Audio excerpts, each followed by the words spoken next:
بسم اللہ الرحمن الرحیم الحمد للہ وکفى وسلام علی عباده الذین اصطفى اما بعد قال اللہ تبارک وتعالی فی القرآن المجید والفرقان الحمید وننزل من القرآن ما هو شفاء ورحمة للمؤمنین۔ محترم سامعین و ناظرین، آج اس پروگرام کے اندر 3 باتیں آپ کے گوش گزار کرنے والے ہیں۔ قرآن کریم کے اندر ایک سورت ہے جو 18 آیات اور 2 رکوع پر مشتمل ہے۔ نام بھی انشاءاللہ بتایا جائے گا۔ اس کے لیے اس کی فضائل اور مناقب کے اندر لکھا ہوا ہے، علماء نے لکھا ہے کہ یہ سورت اگر فجر سے پہلے پڑھی جائے، قبل طلوع الصبح، یعنی صبح صادق سے پہلے پڑھی جائے تو یاقوت و مرجان کا اثر رکھتی ہے، اور صبح کے بعد یعنی صبح صادق کے بعد یعنی فجر کے بعد اگر پڑھی جائے تو سونے اور چاندی کا اثر رکھتی ہے۔ اس کی فضیلتیں بے شمار لکھی ہیں اکابرین نے۔ بڑی فضیلت جو ہے وہ یہ ہے کہ ظالم بادشاہ کی پکڑ سے بچنے کے لیے، اگر کوئی بادشاہ ظلم کر رہا ہے، دشمن ظلم کر رہا ہے، پریشان کر رہا ہے، تو اس سے بچنے کے لیے یہ تیر بہدف اور لا علاج بیماری، آج کل ڈاکٹروں کے چکر لگاتے ہوئے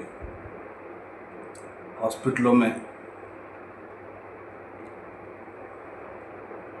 پیسے خرچ کر کے لٹ جانے والے حضرات، پریشان ہو کر کے اپنی بیماریوں سے، لا علاج بیماریوں سے پریشان ہونے والے، ان کے لیے یہ شفائے عظیم ہے یہ صورت، اور دشمنوں کے سر کو کچلنے کے لیے تلوار الہی کا اثر رکھتی ہے۔ اب اس صورت کے پڑھنے کا جو ٹائم سب سے افضل ٹائم تہجد میں ہے،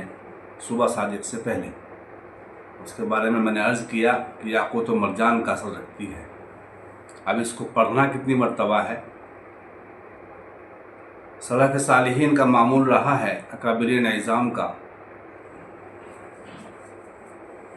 گزشتہ زمانے میں جب کوئی شخص سخت بیمار ہوا کرتا تھا، لا علاج بیماریوں میں ملوث ہو جایا کرتا تھا، تو مسجدوں کے اندر امام صاحب یا کوئی بااثر شخصیت اعلان کیا کرتی تھی کہ آج یہ صورت فلاں شخص کے یہاں یہ صورت پڑھی جائے گی، اس کی تلاوت کی جائے گی۔ تو اس کی تعداد ہوا کرتی تھی 41 مرتبہ، 41 مرتبہ اس کو جو شخص پڑھے گا، جو میں نے 3 باتیں بتائی ہیں، سخت ظالم بادشاہ کی پکڑ سے بچنے کے لیے، اور لا علاج بیماریوں سے بچنے کے لیے، اور سخت کو نرم کرنے کے لیے، دشمنوں کے سر کو کچلنے کے لیے یہ اثر رکھتی ہے جو شخص اس کو 41 مرتبہ پڑھے گا۔ اکابرین کا معمول رہا ہے کہ 41 مرتبہ اگر مریض لا علاج بیماری کے اندر گھرا ہوا ہے تو مریض کی چارپائی کے چاروں طرف پڑھنے والے بیٹھ جائیں اور 41 مرتبہ اس صورت کی تلاوت کریں۔ اس کے بعد مریض کے لیے، مریض کی شفا یابی کے لیے دعا کریں، اور پانی پڑھ کر کے اس کے اوپر دم کریں، پانی اس کو پلایا جائے اور مریض کے اوپر دم بھی کیا جائے، اس کے لیے دعا بھی کی جائے۔ اس میں شرط ہے کہ پڑھنے والوں کے لیے چائے اور پراٹھا ناشتے میں بہت ضروری ہے۔ ایک صاحب کا واقعہ لکھا ہے کتاب کے اندر، دیکھا گیا انہوں نے پڑھنے والوں کو 5-5 ہزار روپے ہدیہ دیا، تو اس وقت کے اکابر جو موجود تھے، ان کا بیانی، ان کا ذکر، ان کی زبانی بندے نے سنا ہے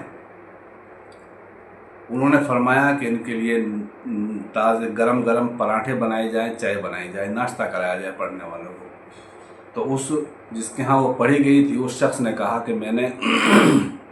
تمام پڑھنے والوں کو 5,000 روپے ہدیہ دیا ہے۔ تو امام صاحب نے فرمایا کہ ہدیہ وہ ہو گیا، خیرات زکوٰۃ تمہاری ختم ہو گئی، چلی گئی، لیکن ناشتہ اس میں ضروری ہے۔ اور وہ صورت جو میں بیان کرنے جا رہا ہوں وہ صورت ہے سورہ تغابن۔ اس صورت کو مریض کے چارپائی کے چاروں طرف بیٹھ کر کے 41 مرتبہ پڑھی جائے، مریض کے اوپر دم بھی کیا جائے، پانی پڑھ کے دیا جائے، اس کے لیے دعائے خیر کی جائے، تو انشاءاللہ اللہ کی ذات سے کبھی امید ہے کہ مریض کو بہت جلد شفا ہو جائے گا۔ اور دوسری بات جو مجھے عرض کرنی ہے وہ یہ ہے کہ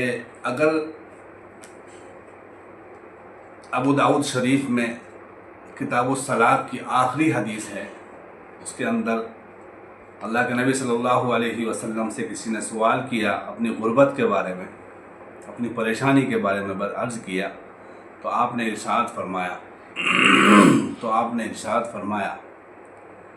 کہ اللہم انی اعوذ بک من الہم والحزن واعوذ بک من العجز والکسل واعوذ بک من الجبن والبخل واعوذ بک من غلبۃ الدین وقہر الرجال۔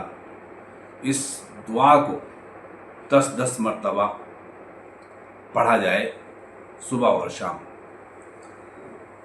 اس دعا کو جو شخص پڑھے گا اللہ تبارک و تعالی اس کی غربت کو ختم فرما دیں گے، اس کی پریشانی کو ختم فرما دیں گے۔ اور تیسری بات جو میں عرض کرنے جا رہا ہوں، جو شخص فجر کی نماز باجماعت پڑھے اور نماز پڑھنے کے بعد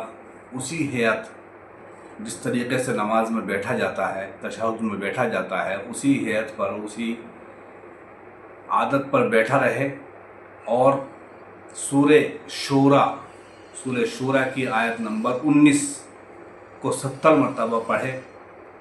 اپنے ہاتھوں کی انگلیوں پر اس کا شمار کرے اور 70 مرتبہ روزانہ پڑھے، تو انشاءاللہ اس کو ضرورت سے زیادہ اللہ تبارک و تعالی عنایت فرمائیں گے، مرحمت فرمائیں گے، اس کی تمام پریشانی کو ختم فرما دیں گے۔ تو محترم بزرگوں، آج کی یہ خاص بات تھی، آپ حضرات ان وظائف کو کریں اور میرے لیے بھی خاص طور سے دعا کریں۔ اور وہ جو میں نے عرض کیا تھا کہ بسم اللہ کا عمل، اس کی ترکیب، اس کے فضائل، اس کے برکات، وہ سب انشاءاللہ بہت جلد 1-2 روز کے اندر بیان کیا جائے گا۔ تو اس کے لیے چینل کو سبسکرائب کر لیں، لائک کر لیں، کمنٹ میں اللہ الصمد ضرور لکھ کے رکھیں۔ اور انشاءاللہ جو حضرات عمل کے شائقین حضرات ہیں، عمل کے شوقین حضرات ہیں، ان سے رابطہ کر کے ان کو بتا دی جائے گی ترکیب، تو آپ حضرات اس چینل کو سبسکرائب بھی کر لیں اور اپنے دوستوں کو۔ یہ چینل بہت خاص ہونے والا ہے ہم سب کے لیے، انشاءاللہ دعا بھی فرماتے رہیں۔ السلام علیکم ورحمۃ اللہ وبرکاتہ۔